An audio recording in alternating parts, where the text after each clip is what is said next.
Madam President, on 13 June, Israel launched a large-scale, unprovoked military attack against the Islamic Republic of Iran. Civilian cities, including Tehran, Isfahan, Shiraz, Tabriz, and Kermanshah, were deliberately targeted. The strikes were planned and systematic, killing senior military officials, scientists, professors, students, doctors, artists, athletes, rescuers, and ordinary civilians, including women, children, and infants. Many died in their sleep. These children killed in their bed.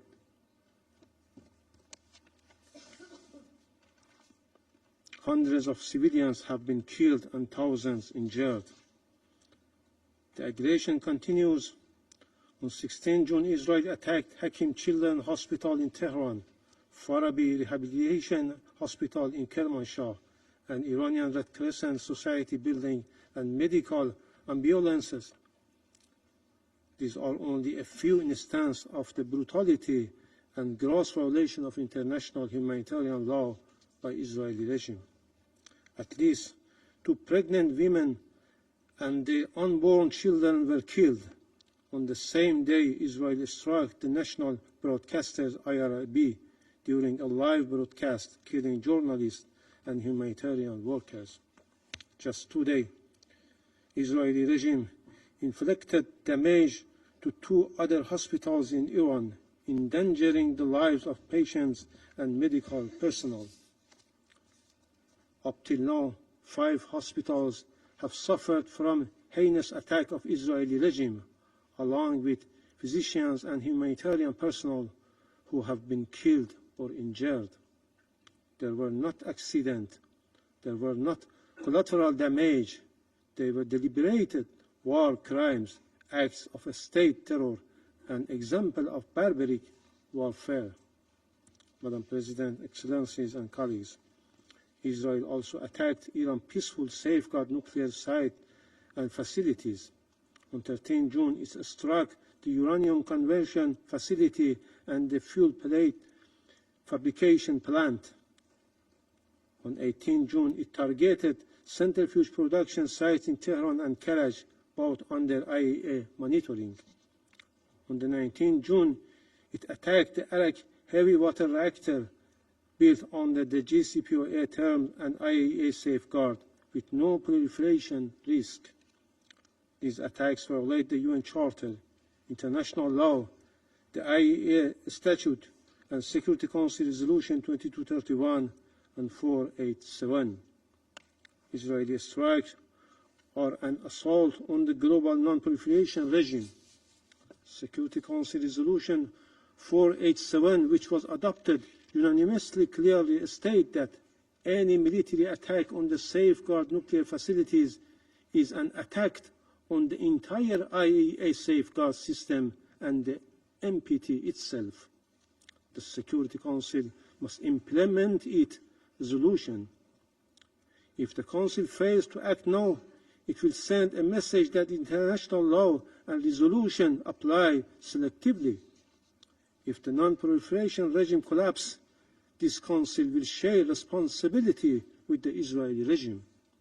Madam President, despite Iran's repeated warning about the threats of our peaceful nuclear sites and facilities, the IAEA Director General has failed to act. His silence undermines the agency's authority, neutrality, and credibility.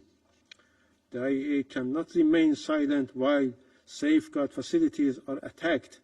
This inaction must end. Israel openly declared that it will continue this strike for as many days as it takes. We are alarmed by credible report that the United States, as a depository of NPT, may be joining this war. Any such support violates the NPT and undermines global security.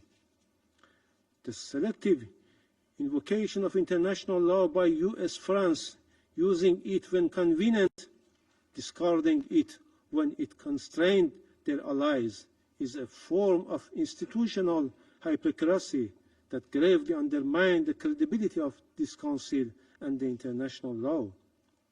Let me be clear, Iran's nuclear program is peaceful and under the world's most extensive IAEA inspections. Iran has long advocated for a nuclear weapon-free zone in the Middle East. Israel is the only possessor of undeclared nuclear weapon in the region. It refused to accede to the NPT and blocked regional disarmament efforts. Madam President, Israeli aggression violates the UN Charter. It breached the basic principle of prohibition of the use of force. It violates Iran's sovereignty and territorial integrity. It violates international human rights law and targets innocent civilians and threatens the right of life and security of our people. This regime committed war crimes, crimes against humanity and state terrorism.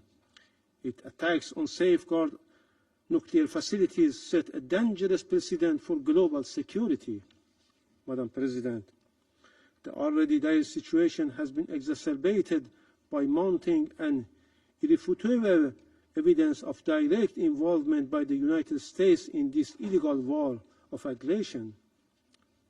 The US has publicly threatened to strike Iran's safeguard nuclear facilities. Such acts constitute a flagrant violation of Article 2, Paragraph 4 of the UN Charter and a breach of the sovereign equality of states. These reckless statements and actions emanate from the head of a state who is a permanent member of this Council and entrusted with primary responsibility for international peace and security, and an irresponsible behavior.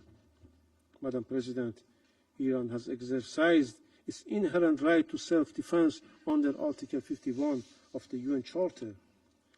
Our response has complied fully with international law, including humanitarian law. We have taken all necessary precautions to protect civilians. Iran will continue to exercise this right as long as the Security Council fails to discharge its primary responsibility under the Charter and until the Israeli aggression is fully and unequivocally terminated. The Security Council must act now. We reiterate our call on the Security Council to determine the Israeli illegal use of force and armed attacks against Iran are a breach of peace and act of aggression, adopt binding and enforcement measures under Chapter 7 to halt the aggression and prevent its recurrence, condemn clearly the violation of Iran's sovereignty and targeting of our safeguard nuclear facilities, address the risk of wider regional war, especially the unlawful involvement of a third country. Madam President, the lies and fabrication used by the representative of the Israeli regime and its Western allies don't work anymore to whitewash and justify its horrendous crimes. International law is clear. There is no right for Israel to commit this act of aggression, no right to attack and target civilian infrastructure or safeguard nuclear facilities, no legal or moral cover for war crimes. The so-called preemptive attack and existential threat claims used by this terrorist regime and its allies to justify aggression have no basis in international law, and to conduct acts of aggression, kill innocent people and violate the territorial integrity of states. These are false excuses for Israeli aggression. Iran has never initiated any war, while Israel, as an occupying and terrorist regime, has a long and dark history of illegal use of force, violation of all legal international norms, assassination and nuclear secrecy that destabilized the entire region. The selective use of international law by certain members of this Council expose dangerous double standards that endanger international peace and security and undermine the credibility of this body. Without the support and protection of certain Western states, especially the United States, Israel could not have been able to commit this aggression with such impunity. This complicity must be recorded by history. Finally, Madam President, Council's failure to act at this critical juncture would constitute a profound abdication of the Council's responsibilities and a grave betrayal of fundamental principles of the United Nations. Inaction will embolden the aggressor, undermine international law, and send a message of dangerous impunity to the world. Thank you, Madam President. I thank the representative of the Islamic Republic of Iran for his statement, and I give the floor now to the representative of Israel. Madam President, I would like to thank the Secretary General, USG De Carlo, and Director General Grossi for your remarks. Madam President, before I begin my remarks, I must address the representative of the Islamic regime in Iran, Mr. Iravani. How dare you? How dare you write 5 letters in the last week, come before this Council, demand a session, and ask the international community for sympathy? How dare you ask the international community to protect you from the consequences of your own genocidal agenda? Have you no shame? For years, your supreme leader, Ayatollah Khamenei, has publicly and repeatedly called for the destruction of Israel and the United States. In May 2024, he declared, and I quote, "The divine promise to eliminate the Zionist entity will be fulfilled." In May 2025, he said, and I quote, "The Zionist regime that is a lethal, dangerous, cancerous tumor should certainly be eradicated, and it will be." These statements are your regime's policies. Your government has attempted the assassination of Prime Minister Netanyahu. It attempted the assassination of President Trump. Your operatives have plotted to attack Jewish communities and kill Israeli civilians across the world. Now, with innocent blood still dripping from your hands, you come here asking for sympathy. You demand protection from this Council while plotting the extermination of my people. It's enough. Enough with the performances. Enough with the theater. How can this Council allow the representative of a regime that funds, arms, and orchestrates terror across the world to come here and play victim? It's like a wolf complaining when the shepherd fights back to protect his flock. So innocent. Mr. Iravani, please clarify to us. Do you support the destruction of Israel, a UN member state? Do you support the assassination of our elected leaders? If you do not, say so. We are all here, waiting.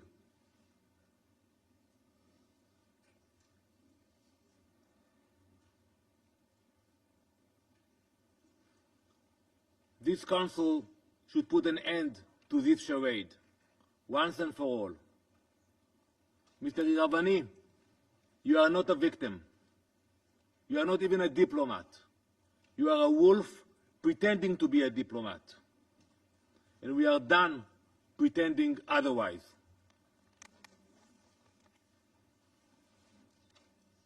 Madam President, on Wednesday night, Iran launched a ballistic missile directly at a hospital. And by the way, I listened to your word. You mentioned that we attacked hospitals. I ask you to provide a list of the hospitals that Israel attacked in Iran. We know what we are doing. If we attacked hospitals, show us the locations, show us the names and the list. Iran launched a ballistic missile directly at a hospital, Soroka Medical Center in Beersheba, the largest hospital in southern Israel. It was struck by a precision-guided missile fired by the Islamic Republic of Iran. This hospital serves over 1 million people, Jews, Muslims, Christians, Druze, Bedouin. It is a vital provider of emergency and trauma care. Iran hit it in purpose. There was no military bases around, no mistakes, leaving those million people with severely reduced access to medical service. This was not a misfire. This was not a mistake. Iran has proven its ability to strike strategic targets with accuracy. This was a deliberate act. It is a blatant violation of international law, a war crime, and a calculated attempt to murder the most vulnerable. Let this Council understand what that missile really signified. That no one is safe. That if Iran will target a hospital with a ballistic missile, it will target anyone, anywhere, with anything they have. Today it was Beersheba. Tomorrow it could be Brussels. Soon it could be Boston. Iran is rapidly expanding its ballistic missile arsenal. Today its longest range missiles can travel over 2,000 kilometers. That already puts Eastern Europe in range. But Iran is not stopping there. Iran is developing missiles with a range of over 4,000 kilometers. That would place every European capital, London, Paris, Berlin, Rome, within striking distance. And when that milestone reaches, what comes next? New York, Washington, the US entire East Coast. Before Israel took action, that reality was approaching faster than you could imagine. Council members, do you believe that such a regime will hesitate to threaten entire populations with nuclear-armed missiles? Can you guarantee? Especially a regime which chants death to America, death to England, death to Israel, and so many others. Because that is where the world was heading. Israel is stopping it. Iran has already enriched uranium to near weapons-grade levels. It cannot be denied. We saw the reports. It has built deep underground facilities designed to survive bunker-busting bombs. It has advanced missile delivery systems. And it has lied to the IAEA and the world at every step. There must finally be an acknowledgement that there is no greater threat to international peace and security than a nuclear Iran. The Soroka strike of our hospital should end any illusion that this threat is theoretical. Iran is not just building the capability, it is using it. We will never allow those capabilities to go nuclear. While the Ayatollah shout death to America and death to Israel, many on this Council dismiss those threats. While Iranian missiles fly, the UN urges restraint and de-escalation while ignoring Iran's nuclear ambitions altogether. That weakness, that detachment from reality, that hypocrisy is what allowed Iran to get as far in its nuclear program as it did. It is what allowed Iran to sow chaos across the world. And let's analyze it for a minute. The Iranian regime has exported thousands of drones which have killed many civilians. It has harmed Hezbollah in Lebanon, Hamas in Gaza, the Houthis in Yemen, Shiite militias in Iraq, extremist groups in Syria and Africa, and criminal networks in Latin America and Europe. It's a war machine, stretched all around the world. Its reach is not limited by borders, its hatred is not limited by reason, and its ambition is not limited by geography. We have already seen the consequences. Terror attacks in Argentina, Iranian agents uncovered in European capitals, proxy missile strikes on Gulf states. This is Iran's vision for the world, and it's happening in real time. Right now, Israel is the focus point for that murderous vision. Just yesterday, Iran launched another ballistic missile, this time carrying cluster munitions at a densely populated civilian area in central Israel. Cluster munitions are designed to spread multiple explosions over a wide area. It deliberately fired these munitions at civilians. Iran's intentions could not be clearer. Bloody murder. 29 civilians have been killed and almost 900 wounded by Iranian missiles. The only reason the number isn't higher is because of Israel's advanced defensive capabilities. So yes, Israel acted because we understand the cost of waiting. We will not wait for another threat, whether that is rockets, missiles, terrorists, or an atomic bomb. Israel acted as a last resort. This was the final window of opportunity to prevent Iran from acquiring nuclear weapons, and it came only after diplomacy had been exhausted.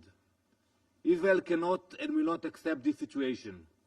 Operation Rising Lion was launched to neutralize an imminent and existential threat, and we are doing so in full compliance with international law. Israel is strictly following the law of armed conflict, including the rules of distinction, proportionality, and precautions in attacks. That's why I'm waiting for the report about the hospitals. Our strikes are aimed at military objectives based on reliable intelligence. Every measure is taken to minimize harm to civilians. Iran launches indiscriminate barbaric missile attacks. They deliberately target population centers. This is the difference between a democracy acting in defense of its people and a brutal regime targeting civilians. Colleagues, it is Israeli civilians running for shelter now, every day. But something many of you also seem not to understand is that when Israel acts, we are not only defending our people, we are defending yours. As German Chancellor Merz said, and I quote, Israel is doing the world's dirty work. We are the first target, but we will not be the last. We are holding the line between civilization and genocidal jihadist imperialism. Iran doesn't just want to destroy Israel. It wants to remake the world order. One missile, one terror proxy, one destroyed hospital at a time. So no, we do not apologize for defending ourselves. We do not apologize for striking Iran's nuclear facilities. We do not apologize for neutralizing the threat. Because while some here raise their voices when Israel strikes a ballistic missile site, they fall silent when Iran strikes a surgical wind. Some condemn us for destroying a drone factory, but say nothing when Iran hits a residential building. That is not balance. That is moral collapse. We are doing what this Council should have done long ago. We are acting where the international community hesitated. We are stopping a threat that endangered the entire world. Though our homes, our families, and our children are under threat, we will not stop. Not until Iran's nuclear threat is dismantled. Not until its war machine is disarmed. Not until our people and yours are safe. This is not just Israel's fight. It is the world's fight, and if no one else will fight it, we will. Thank you, Madam President. I thank the representative of Israel for his statement. I wish to take this opportunity to remind all speakers that this is a formal meeting of the Council, and as such they need to ensure the proper decorum and proper language, we should always aim to refrain from personal attacks.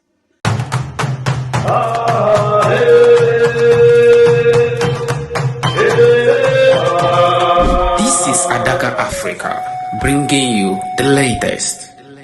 Tell us what you think in the comment. Like and share to friends and family. See you in the next video.